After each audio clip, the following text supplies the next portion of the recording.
Navbatdagi savol. Erim, bolalarim bilan katta hovlidan alohida chiqqanmiz. Qaynonam biznikiga mehmonga kelsa, ovsinimni g'iybat qiladi.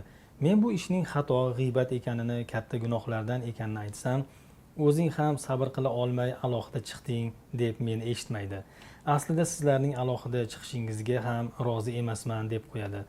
Men qaynonamning gaplariga qo'shilishmay eshitib o'tirsam, g'iybatga sherik bo'lib qolmaymanmi? Gapni boshqa tarafga bursam ham yana shu mavzuga qaytaveradi qaynonam. Bismillah, alhamdulillah, vassalatu vassalamu ala rasulillah va ba'd. Endi shunda nahiy munkarda davom etasiz-da, nima qilamiz endi? Qo'ldan kelgancha bir munkar ishni qaytarsangiz yana takrorlanyapti, qaytarsangiz yana takrorlanyapti. Endi haydab chiqarib olmaysiz, eringizni onasi, qaynangiz baribir. O'rganishib qolgan, baribir ta'sir qiladi, foyda bo'ladi. Unaqa odam siz qaytaraversangiz, keyin sizni oldingizda g'iybat qilmay qo'yadi o'zi. O'zi ma'lum bo'ladi, o'zi ha deb qaytaraversangiz 1-2 qiladi, 3-4 qiladi. Keyin oxiri sizdan ham bezor bo'ladida, oldingizda g'iybat qilmay qo'yadi. Shuning uchun bu narsa siz charchamang.